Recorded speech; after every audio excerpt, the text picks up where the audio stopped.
আসসালামু আলাইকুম। যখনই আপনাদের প্যাসেজ 2-তে which section contains the following information আসবে, তখনই আপনারা একটা মিল খুঁজে বের করার চেষ্টা করবেন। অর্থাৎ যখনই এই কোশ্চেনগুলো আসবে যে উইচ সেকশন কন্টেইনস, তখনই এই ইনফরমেশনগুলো দিচ্ছে শুধুমাত্র আপনাকে আপনার টাইম নষ্ট করার জন্য।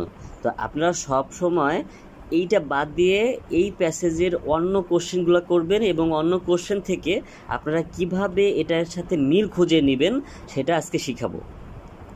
আবার একটু বলি যে আপনারা এই কোশ্চেনগুলো বাদ দিয়ে আপনারা প্রথমে অন্যান্য কোশ্চেনে যাবেন এবং সমাধান করবেন, সেখান থেকে কাটছাট করে আপনাদের একটা মিল খুঁজে বের করার চেষ্টা করবেন। তো আমি প্রথমে এটা একটু পড়বো। দেখুন যে a mention of negative attitude towards stadium building project, এখানে কিন্তু নেগেটিভের কথা বলছে, নেগেটিভ অ্যাটিটিউড অর্থাৎ নাবোধক দৃষ্টিভঙ্গি, অর্থাৎ নেগেটিভ দৃষ্টিভঙ্গি। এখানে figures demonstrating the environmental benefits of a certain stadium, এখানে বেনিফিটের কথা বলা হয়েছে, সেটা হচ্ছে এনভায়রনমেন্টাল বেনিফিট। এক্সাম্পলস, এখানে কিন্তু আরেকটু লক্ষ্য করবেন যে ফিগার্স প্লুরাল দেওয়া আছে, এক্সাম্পলস প্লুরাল দেওয়া আছে, শুধু একটা না কয়েকটা এক্সাম্পলই দেওয়া থাকবে, কয়েকটা জিনিসের কথা বলা থাকবে, সেটা example of the wide range of facilities available at some new stadiums, মানে শুধু একটা স্টেডিয়ামে না কয়েকটা স্টেডিয়ামের কথা বলা থাকবে। আপনারা একটু লক্ষ্য করবেন যে সিঙ্গুলার এবং প্লুরাল, এবং আপনাদের খুঁজতে সুবিধা হবে। যদি অর্থ না বোঝেন তারপরে আপনাদের খুঁজতে সুবিধা হবে এবং আপনারা একেবারে ইনশিওর করতে পারবেন যে আসলে এই অ্যান্সারটা এই প্যাসেজের ভিতরে আছে। Reference to the disadvantages of the stadiums built during a certain era, এখানে বলা আছে যে ডিসঅ্যাডভান্টেজ অফ দ্য স্টেডিয়ামস, তাহলে স্টেডিয়ামের ডিসঅ্যাডভান্টেজেস অর্থাৎ অসুবিধা, ডিসঅ্যাডভান্টেজেস। এখানে বলছে যে you may use any letter more than once, যদি আপনি মোর দেন ওয়ান্স একটা প্যারাগ্রাফ একটির বেশি ইনফরমেশন থাকে তাহলে আপনি ওই প্যারাগ্রাফটা দুইবার ব্যবহার করতে পারবেন। এখন আমি যেহেতু এটা পড়েছি, কোনো একটা কারণে পড়েছি, আপনাদের কাছে একটা মিল খুঁজে দিব যে যখন আপনি এটা বাদ দিয়ে নিচেরগুলো করতে থাকবেন তখন আপনাদের কতটা সহজ হয়। এখান থেকে আমরা নিচের কোশ্চেন থেকে আমরা মিল খুঁজে পাবো, দেখবেন। চলুন আমরা একটু দেখি। আমাদের মূল আলোচনায় আমরা চলে এসেছি। এখানে বলা আছে যে question 23 and 24, choose 2 letters A to E, এখানে 5টি অপশন আছে, সেখান থেকে আপনাকে 2টি অপশন বেছে নিতে হবে সঠিক উত্তর হিসাবে। তো এখানে প্রশ্নটি বলা আছে যে কি বলা আছে, আমাদের কিওয়ার্ড অর্থাৎ আমাদের ক্যামব্রিজ কিওয়ার্ড দিয়ে দিবে। When comparing 20th century stadiums to ancient amphitheaters in section D, তাহলে আমাদের আর কোনো কিছু করা লাগবে না, সরাসরি প্যাসেজ থেকে ডি অপশনে চলে যাব, অর্থাৎ ডি প্যারাগ্রাফে চলে যাব। কি বলেছে, কি খুঁজবো আমরা? Which two negative features does the writer mention, এখানে যেহেতু আমি একটু পরে বলবো, আগে ডিতে যাব। এখানে নেগেটিভের কথা বলা আছে, নেগেটিভ ফিচার্স, তাহলে নেগেটিভ ফিচার্স মানে হচ্ছে ডিসঅ্যাডভান্টেজেস। তো আমি নিচের যে অপশনটি আছে সেটি একটু পড়বো, আমি কোনো অপশন পড়বো না। প্রথমে আমি আপনাদেরকে ওই ম্যাচিং থেকে একটা ম্যাচ খুঁজে দেব। এখন দেখুন যে একই কথা বলা আছে যে চুজ 2 letters, এখানে 4টি এসেছে। Which 2 advantages of modern stadium design does the writer mention, এখন ওইখানে বলা ছিল যে নেগেটিভ ফিচার্স, তাহলে কিসের নেগেটিভ ফিচার্স? মডার্ন স্টেডিয়ামের অ্যাডভান্টেজ, নেগেটিভ মানে হচ্ছে তো আপনার যে ডিসঅ্যাডভান্টেজেস অথবা ডিম্যারিটস অথবা ডাউনওয়ার্ডস, এগুলো হচ্ছে আপনার ডিসঅ্যাডভান্টেজেস এর সিনোনিম। এখানে আপনারা অ্যাডভান্টেজ এর of modern stadium, advantages of modern stadium, এটির সম্পর্কে আপনারা খুঁজবেন। তাহলে এই নেগেটিভ ফিচার্স আমি এখানে বারবার বলার উদ্দেশ্য হচ্ছে যে ডি অপশন থেকে আমরা এই 4টির ইনফরমেশন থেকে একটা ইনফরমেশন মিলাবো, দেখবেন। আচ্ছা, তাহলে দেখুন যে এখানে বলা আছে নেগেটিভ অ্যাটিটিউডস, আমাদের নেগেটিভ অ্যাটিটিউডের কথা বলা হয় না, নেগেটিভ ফিচার্সের কথা বলা হয়েছে, সেটা স্টেডিয়ামের কথা বলা হয়েছে, স্টেডিয়াম। তাহলে স্টেডিয়াম নেগেটিভ ফিচার্স অফ স্টেডিয়ামস, তাহলে স্টেডিয়াম সম্পর্কে কথা বলা আছে যে এখানে কিন্তু নেগেটিভ কোনো কথা বলা হয় নাই, এখানে এক্সাম্পলের কথা বলা হয়েছে, কিন্তু এখানে দেখুন যে reference to the disadvantages of the stadiums, তাহলে স্টেডিয়ামের ডিসঅ্যাডভান্টেজেস, ওখানে কিন্তু নেগেটিভ ফিচার্স অফ স্টেডিয়ামের কথা বলা হয়েছে, এখানে কিন্তু ডিসঅ্যাডভান্টেজেস অফ দ্য স্টেডিয়ামস, কিন্তু মিল পেয়েছি। হ্যাঁ, আমরা এটা ধরে রাখতে পারি ডি, এখানে আমরা এটা ধরে রাখতে পারি 17 নম্বর হবে ডি। তো চলুন আমি জাস্ট আপনাদের একটা মিল খুঁজে বের করেছি। আর একটা কথা, যখনই এরকম which section contents the following information আসবে, তখন আপনারা প্যাসেজ থেকে এই প্যারাগ্রাফ থেকে শুরু করবেন। প্রথমে আমি যেটা বলেছি যে এটা বাদ দিয়ে অন্যান্য যে কোশ্চেন আছে সেটির সাথে মিল রাখবেন। মিল রাখার পরে আপনারা অতি সহজেই খুঁজে বের করতে পারবেন। যেমন আমি এখানে একটা খুঁজে বের করেছি, তো এটা সহজেই পেয়ে গেলাম। তো এটা বাদ আর মাত্র আছে 3টি অপশন। তা 3টি অপশন থাকলে আপনারা A B C D E F যেটা মিলে আপনারা খুঁজে বের করবেন। এরপরও আর অনেক কাজ আছে, দেখুন আপনারা। প্রথমে আমরা হেডিংস পড়ব। হেডিংটা হচ্ছে স্টেডিয়ামস পাস্ট, প্রেজেন্ট অ্যান্ড ফিউচার। তাহলে স্টেডিয়াম সম্পর্কে আলোচনা করবে, সেটা পাস্ট আলোচনা হবে, প্রেজেন্ট আলোচনা হবে এবং ফিউচার আলোচনা হবে। তারা বলে দিচ্ছে যে আসলে এই প্যাসেজটা কী সম্পর্কিত। এই প্যাসেজটা হচ্ছে পাস্ট, প্রেজেন্ট অ্যান্ড ফিউচার। এখন ডি অপশনটি হচ্ছে যে দেয়ার আর মেনি সিমিলারিটিস। আপনারা কি দেখছেন যে আসলে আমরা কিন্তু অন্য কোনো প্যারাগ্রাফ পড়িনি, সরাসরি ডি অপশনে চলে এসেছি। There are many similarities between modern stadiums and the ancient amphitheaters intended of games. কি বলছে? Modern stadiums, মনে রাখেন। But some of the flexibility was lost at the beginning of the 20th century. এখানে 20th century কিন্তু গুরুত্বপূর্ণ একটি keyword. As stadiums were developed using new products such as steel and reinforced concrete and made use of bright light for night-time matches. সম্পূর্ণ পড়ি, যেহেতু এটা থেকে মানে 4টি একটা 5টি কোশ্চেন আছে, আমি দেখাবো। একটা ডি প্যারাগ্রাফ থেকে 5টি কোশ্চেন সমাধান করা যাবে। Many such stadiums are situated in suburban areas designed for sporting use only and surrounded by parking lots. These factors mean that they may not be accessible to the general public, require more energy to run, contribute to urban heat. আমরা যখন পড়েছি D অপশনটি, তখন কিন্তু negative কথাটির উল্লেখ নেই এবং অ্যাডভান্টেজের কথাটির উল্লেখ নেই, কিন্তু তারা বিবরণ দিয়ে গিয়েছে। আসুন আমরা কিভাবে বুঝবো যে আসলে তারা কোন প্যারাগ্রাফে কি বলেছে। আরেকটি কথা, সেটি হচ্ছে যে দেখুন শুধুমাত্র একটি প্যারাগ্রাফ থেকে, অর্থাৎ ডি প্যারাগ্রাফ থেকে 23, 24, 25, 26 এই 4টি উত্তর করতে হবে। তো আপনাকে একটু সময় দিতেই হবে। 4টি কোশ্চেনের অ্যান্সার একটি প্যারাগ্রাফ থেকে, এখান থেকে যদি কপালে লাগে তাহলে আমরা এই অ্যান্সারটিও পেয়ে যাব, অর্থাৎ the disadvantage of the stadiums build during a certain era. তাহলে মোট 5টি, তাহলে আপনাকে একটু সতর্কর সাথে পড়তেই হবে, যেহেতু আমরা একটি প্যারাগ্রাফ থেকে 5টির অ্যান্সার খুঁজে পাচ্ছি। এই নাম্বারে বলা আছে দেয়ার আর মেনি সিমিলারিটিস, অনেক মিল আছে বিটুইন মডার্ন স্টেডিয়ামের সাথে and ancient amphitheatres intended for games, মানে গেমের বিষয়ে। বাট কিন্তু এখানে কিন্তু বলা আছে যে উত্তরটা some of the flexibility was lost. তাই এখানে মানে ফ্লেক্সিবিলিটি, নমনীয়তা নষ্ট করা হয়েছিল at the beginning of the 20th century, অর্থাৎ 20th centuryর প্রথম দিকে এই ফ্লেক্সিবিলিটি নষ্ট করা হয়েছে। তাহলে এই তো আমাদের কি এখানে কিন্তু আপনার যে অ্যাজ স্টেডিয়াম ওয়ার ডেভেলপড, যা ছিল সেটার সাথে নষ্ট করা হয়েছে, অর্থাৎ নেগেটিভ ফিচার্স। ইয়েস, এখানে নেগেটিভ ফিচার্স না, এখানে কিন্তু আপনারা নেগেটিভ ফিচার হিসেবে ধরতে পারবেন না। এটা হচ্ছে সাম অফ দ্য ফ্লেক্সিবিলিটি, কিছু বৈশিষ্ট্য বা ফিচার নষ্ট করা হয়েছিল beginning as stadiums were developed.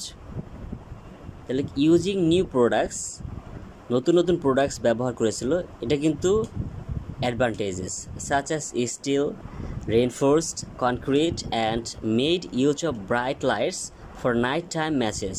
মানে এখানে রাতের খেলার জন্য তারা কি ব্যবহার করেছে, ব্রাইট লাইট ব্যবহার করেছে, উজ্জ্বল আলো ব্যবহার করেছে বা বাতি ব্যবহার করেছিল। আর কি কি প্রোডাক্ট করেছিল, স্টিল দিয়েছিল, রেইনফোর্সড কনক্রিট। এত অর্থ বোঝার দরকার নেই, আপনারা জাস্ট শুধুমাত্র বুঝবেন যে এখানে ডেভেলপড করা হয়েছে। এরপরে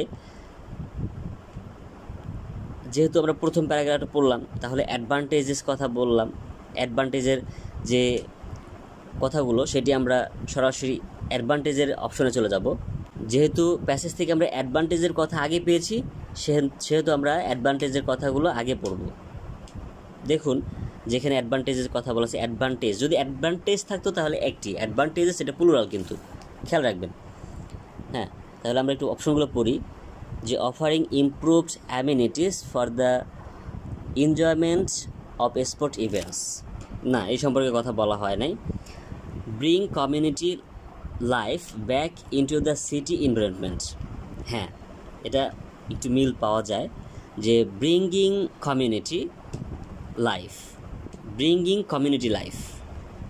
back into the city environment. আচ্ছা, facilitating research into solar and wind energy solution, এগুলো সম্পর্কে কথা বলা হয়েছে, সোলার এবং ওয়াইন্ড না। enabling local residents to reduce their consumption of electricity, এই সম্পর্কে কথা বলা হয়েছে। রেসিডেন্স, তারপর হচ্ছে রিডিউস করার কথা বলা হয়েছে, নাকি কনজাম্পশন অফ ইলেকট্রিসিটির কথা বলা হয়েছে, না এই সম্পর্কে কথা বলা হয় নাই। তাহলে বাকি থাকে একটি, যদি আমরা পড়ি বা না পড়ি আমরা এটা দিয়ে দিব, অবশ্যই হবে যে providing a suitable site for the installation of renewable power generation. এই যে পাওয়ার জেনারেশনের কথা বলা হয়েছে, নাইট ম্যাসেজ কথা বলছে, মনে আছে যে আপনাদের night message, bright light off night message, এই তো। তাহলে এটার সাথে মিল আছে, তো এত রিফ্রেশ করার দরকার নেই। যেহেতু আপনি বাদ দিতে পারছেন, যখন আপনি 3টা অপশন বাদ দিতে পারবেন তখন অটোমেটিক্যালি 2টা অপশন আপনার থাকবে, সেখানে আপনার অর্থ বোঝার কোনো দরকার নেই, শুধুমাত্র উইয়ার্ড যে অপশনগুলো আছে সেটি আপনি বাদ দিবেন। আমাদের উত্তর হবে বি আর হচ্ছে ই। আশা করি বুঝাতে পারছি। যেহেতু আমরা ডির এই প্রথম অংশ পড়েছি, এখন আমরা দ্বিতীয় অংশটুকু একটু পড়ব। Many such stadiums are situated in suburban areas. এখন এটি মানে দূরে কোথায় অবস্থিত এরকম সিস্টেম, বা আরবান এলাকায় অবস্থিত, নগরায়নে অবস্থিত, এই কথাটা বলেছে এখানে। Designed for sporting use only and surrounded by parking lots. বুঝেন যে এখানে কিন্তু আপনার নেগেটিভ এসপেক্ট বা নেগেটিভ ফিচার্সের কথা বলা হইতেছে। Designed for sporting use only and surrounded by parking lots, this factors, এই যে দিস বলতে বোঝাইছে যে suburbs areas designed as sport এর suburbs parking lots, this factors mean বলতে বোঝায় that they may not be accessible to the general public, মানে এমন জায়গায় অবস্থিত যেখানে জেনারেল পাবলিক, সাধারণ পাবলিকরা প্রবেশ করতে পারে না। Require more energy to run and contribute to urban hit, কি বলছে, require more energy to run and contribute to urban hit. আমরা অপশনগুলো পড়ব। তাহলে দে আর লেস ইমাজিনেটিভ ডিজাইন, এই সম্পর্কে কথা বলা হয়েছে। ইমাজিনেটিভ ডিজাইন, তারা ইমাজিনেটিভ ডিজাইন করছিল নাকি না, এটা সম্পর্কে বলা হয় নাই।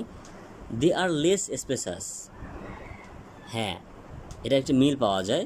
দে আর লেস স্পেসাস মানে তারা হচ্ছে মানে ওইখানে অনেক কম স্পেসাস, মানে জায়গা নিয়ে করা হয়েছিল। They are in less convenient location. Yes, তারা লোকেশন সম্পর্কে কথা বলেছিল যে অনেক দূরে করবে, তারপর হচ্ছে সাবার্ব এরিয়াস, তারপর হচ্ছে পার্কিং, লোকেশন সম্পর্কে কথা বলেছে। এরপর হচ্ছে they are versatile, they are less versatile, এ সম্পর্কে কথা বলছে। ভার্সেটাইল সম্পর্কে কথা বলছিল না। They are made of less durable materials, কি ম্যাটেরিয়ালস? ডিউরেবল লেস ম্যাটেরিয়ালস সম্পর্কে কথা বলা হয়েছিল না। তাহলে আমরা এখানে বি আর সি অপশনটি, যেহেতু আমরা এ, ডি আর ই বাদ দিতে পেরেছি, তাহলে আমাদের আর কোনো কনফিউশন নেই, বি আর সি হবে এর উত্তর। এখন যেহেতু উত্তরটি বি এবং সি, এখন কথা হচ্ছে যে এখানে আমরা কি সম্পর্কিত আলোচনা করেছি? এখানে কিন্তু আমরা স্টেডিয়াম সম্পর্কে আলোচনা করেছি। এখানে আমরা স্টেডিয়াম সম্পর্কে আলোচনা করেছি। সেটা কি? অ্যাডভান্টেজ এবং ডিসঅ্যাডভান্টেজ। অ্যাডভান্টেজ এবং ডিসঅ্যাডভান্টেজ একটি প্যারাগ্রাফে আছে। তাহলে স্টেডিয়াম সম্পর্কে যদি অ্যাডভান্টেজের একটা ইনফরমেশন থাকতো তাহলে উত্তর হতো ডি। যেহেতু এখানে ডিসঅ্যাডভান্টেজের কথা বলা হয়েছে সেহেতু উত্তর হবে ডি। অর্থাৎ আপনাকে যদি এটা চেঞ্জও করে দেয় যে এখানে advantage reference to the advantage of the stadiums building during a certain era, তাহলে উত্তর হবে ডি। যেহেতু বলা আছে যে reference to the disadvantages of the stadiums built during a certain era, তাহলে আপনাকে উত্তর ডি দিতে হবে। তাহলে আমরা কি একটা ডি প্যারাগ্রাফ থেকে 5টি অ্যান্সার করতে পেরেছি। আর এখানে আমি গত ভিডিওতে এই সামারি কম্পিলেশনটা সমাধান করেছি, আপনারা যারা দেখেননি তারা দেখে আসবেন। যেহেতু এটা সময় সাপেক্ষ, রিডিং বোঝাইতে সময় লাগে, তো ধৈর্য ধারণ করে দেখবেন। বাকি আছে এই 3টি 14, 15 আর 16, এটি সমাধান করে দেখি। তো আমরা সরাসরি চলে যাব। যেহেতু আমরা এটি পড়েছি, একটু মনে রাখবেন যে negative attitude towards stadium building প্রজেক্টের কথা বলেছে কিন্তু। এরপর হচ্ছে environmental benefits of a certain stadium, কিছু স্টেডিয়াম আছে সেখানে কিন্তু এনভায়রনমেন্টাল বেনিফিটসের কথা বলা আছে। তার এক্সাম্পলস, অনেকগুলো এক্সাম্পল থাকবে। এরপর হচ্ছে ফ্যাসিলিটিং অ্যাভেলেবেল অ্যাট সাম নিউ স্টেডিয়ামস। সরাসরি আমরা চলে এসেছি প্যারাগ্রাফ এতে, আমরা একটু পড়ব। Stadiums are among the oldest forms of urban architecture. Vast stadiums where the public could watch sporting events were at the center of Western city life as far back as the ancient Greek and Roman empires. Well, before the construction of the great medieval cathedrals and the grand 19th and 20th century railway stations and dominated urban skylines in later eras. Today, however, stadiums are regarded with growing skepticism. Construction cost can soar above 1 billion, and stadiums finished for major events such as the Olympic Games or FIFA World Cup have notably fallen into disuse and disappear. একটু লক্ষ্য করুন যে আপনাদের একটু শব্দ অর্থ জানতে হবে। দয়া করে অর্থগুলো একটু জেনে নেবেন, এবং শব্দের অর্থ না জানলে আপনি আসলে সমাধান করতে আপনি কষ্ট হবে। এখানে বলছে টুডে, আজ, এখানে মানে বর্তমানে কথা বলা হয়েছে। আজ বলতে আজকের দিনটার কথা বলা হয়নি, বর্তমানে কথা বলা হয়েছে। স্টেডিয়ামস আর রিগার্ডেড, স্টেডিয়ামকে বিবেচনা করা হয় গ্রোয়িং সেপটিসিজম। সেপটিসিজম সন্দেহ, এখানে সন্দেহভাজন। এখন আর তারা এটাকে নির্মাণ করতে চায় না, এরকম টাইপের একটা নেগেটিভ সেপটিসিজম, নেগেটিভ অ্যাটিটিউড, এর কথা বলা হয়েছে। এখন এক্সাম্পলগুলো দেখি যে তারা কি বলছে, যে এটা construction cost can soar above 1 billion এর উপরে লাগে, হ্যাঁ, নির্মাণ করতে। Stadium finished for major events such as, এটা শুধুমাত্র শেষ হয় কি অলিম্পিক গেমস হিসেবে, or the FIFA world cup, or notably fallen into disuse and disappear. এখন এখানে দেখুন যে যে এখানে ডিসইউজ মানে অব্যবহারিক থাকে, মানে ব্যবহার করা হয় না, এবং রিপেয়ার এটাকে আর রিপেয়ার করা হয় না, হ্যাঁ, ডিসরিপেয়ার। আমাদের যে ইনফরমেশনটা সেই ইনফরমেশনটা হচ্ছে ঠিক এই প্যারাগ্রাফটা থেকে আমাদের ইনফরমেশন। তাহলে আমরা বলতে পারি ইনফরমেশন আপনাকে একটা সেন্টেন্স থেকে দিতে পারে, একটা প্যাসেজের একটা প্যারাগ্রাফের একটা সেন্টেন্স থেকে দিতে পারে ইনফরমেশন ম্যাচিংগুলো। তো এগুলো আপনাদের একটু বুঝতে হবে। আবার একটি ওয়ার্ড থেকেও দিতে পারে। দেখুন এখানে কিন্তু আমি একটি ওয়ার্ড থেকেই বুঝতে পেরেছি। তাহলে আমাদের এর উত্তরটি আমরা খুঁজে পাবো।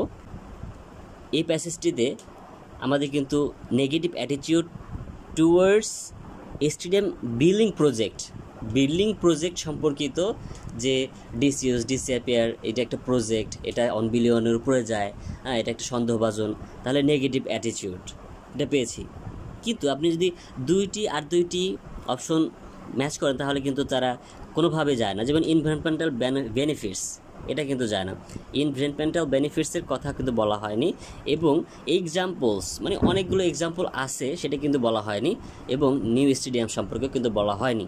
তাহলে 14 নম্বর হবে এ, আর 17 নম্বর ডি পেয়েছি, আর বাকি আছে 2টি 15 এবং 16। তাহলে আমাদের এই ভিডিওটি শেষ হয়ে যাবে। আপনারা একটু কষ্ট করে দেখতে থাকুন। কিন্তু এখন বিতে পড়বো। এখন বি কিন্তু পড়া লাগবে না। কেন পড়া লাগবে না?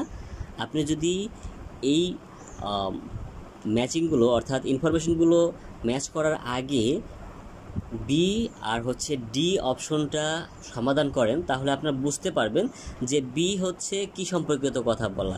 সামারি কম্পিলেশনটা করা আছে। সামারি কম্পিলেশন যখন করবেন আপনি, তখন খুব ভালোভাবে আপনি অবশ্যই, আমি জানি যে আপনি অবশ্যই ভালোভাবে পড়লে আর আপনি বুঝবেন যে আসলে এইখানে বি নাম্বারে কোনো ইনফরমেশন নেই। তো চলুন আমরা সি নাম্বারে চলে যাই। The area in the center of the Italian town of Lucas, known as the Piazza del Finetro, is yet another impressive example of amphitheater becoming absorbed into the fabric of the city. The site evolved in a similar way to Arles and was progressively filled with buildings from the Middle Age and 19th century, variously used as houses, salt depot and a prison. তাহলে এখানে যে সম্পর্কিত বলা আছে সেটা কিন্তু আসলে মজুদ সম্পর্কিত বলা আছে। এটা কি হিসেবে ব্যবহার হতো 19th সেঞ্চুরিতে, মানে আপনার প্রাইজন হিসেবে ব্যবহার হতো, হাউজেস হিসেবে ব্যবহার হতো, এই সম্পর্কে কিন্তু কথা বলা নেই ইনফরমেশনগুলোতে। তাহলে আমরা এটাকে স্কিপ করে যাব। ডি থেকে তো আমরা একটা পেয়েছি, ডিও আমরা পড়বো না। এখন আসুন ইতে কি বলা আছে। But many of today's most innovative architects see scope for the stadium to help improve the city. Among the current strategies, two seem to be having particular success: the stadium as an urban hub and as a power plant. এখন এখানে কিন্তু আমরা যেহেতু দ্রুতভাবে পড়ছি এবং পড়ার সাথে সাথে আপনাকে বুঝতে হবে এখানে কিন্তু আপনার স্টেডিয়াম সম্পর্কে কথা বলতেছে। সেটা কী হিসেবে ব্যবহার হতো? স্টেডিয়াম অ্যাজ আরবান হাব হিসেবে ব্যবহার হতো এবং পাওয়ার প্লান্ট হিসেবে ব্যবহার হয়। এখন দেখুন, there is a growing trend for stadiums to be equipped with public spaces and services that serve a function beyond sports, such as এই যে দেখুন যে spaces and service that serve function beyond sport, মানে এখানে beyond sport বলতে বোঝাচ্ছে স্পোর্টের পাশাপাশি বা স্পোর্ট হওয়ার পরে কি কি হিসাবে এটি ব্যবহার করা হয় সেটি, যেমন হোটেলস, রিটেলস, আউটলেটস, অর্থাৎ এখানে কিন্তু একটা স্টেডিয়ামের ভিতরে হোটেল থাকে, retail, outlets, conference centres, restaurant and bars, children's playgrounds and green spaces. কয়েকটা এক্সাম্পল কতগুলো আছে দেখুন, 1টা 2টা 3টা 4টা 5টা 6টা একটা এক্সাম্পলস। এখন ক্রিয়েটিং মিক্সড ইউজ এখানে আর পড়া দরকার নেই। এখন আপনাকে যেটা খুঁজে বের করতে হবে সেটা হচ্ছে যে এটা কি নিউ স্টেডিয়ামস নাকি। আমাদের প্যাসেজে অপশনে বলা আছে, দেখুন একটু, আমরা যেহেতু অনেকগুলো এক্সাম্পল পেয়েছি, examples ranks of facilities available at some new stadium. এটা কি নিউ স্টেডিয়াম নাকি? নিউ স্টেডিয়াম খুঁজে বের করতে হলে আপনাকে একটু কষ্ট করতে হবে। আপনি যখন খুঁজবেন তখন একটা স্টেডিয়াম হবে না, কয়েকটা স্টেডিয়াম হবে। Stadium stadium stadium stadium stadium stadium yes, there have been many examples of this in the UK. তে বলা আছে the mixed use facilities at Wembley and Old Trafford have become a blueprint for many other stadiums in the world. তাহলে এখানে কিন্তু ইউকেতে এই একটা দুইটা স্টেডিয়ামের কথা বলা হয়েছে, তারা কিনা এরকম features mixed use facility provide করে। তাহলে অবশ্যই এটি হচ্ছে অপশন সি। দেখুন, examples of the wide range of facilities mixed use facilities available at some new stadiums. আশা করি বুঝাতে পারছি। এখন বাকি আছে শুধুমাত্র figures demonstrating the environmental benefits of a certain stadium. The phenomenon of stadiums as power station has arisen from the idea and energy problems can be overcome by integrating interconnected buildings by means of a smart grid, which is electricity supply network that use digital communications technology to detect and react to local changes in uses without significant energy losses. এখানে কিন্তু এনভায়রনমেন্টের একটা আভাস পাইতেছি, এখানে problem ছিল আবার overcome করছে। Stadiums are ideal for the purposes because their canopies have a large surface area for fitting photovoltaic panels and raise high enough more than 40 meters to make use of micro wind turbines. Freiburg Mars Solar Stadium in Germany is the first of a new wave of stadium is power plants, plus the first power plants, which also includes the Amsterdam Arena and the Košice Stadium. The latter, inaugurated in 2009, has 8,844 photovoltaic panels producing up to 1.14 GWh of electricity annually. অর্থাৎ এখানে কিন্তু যে benefit of environment এই প্যারাগ্রাফটার মধ্যে বলা আছে। This reduces the annual output of carbon dioxide by 660 tons and supplies up to 80% of the surroundings area when the stadium is not in use. This is proof that a stadium can serve its city and have a decidedly positive impact in terms of reduction of CO2 carbon dioxide emissions. তো এখানে আপনার এনভায়রনমেন্টের যে benefit আছে এই প্যারাগ্রাফটিতে বলা আছে। এই ছিল আপনাদের আজকের লেসন।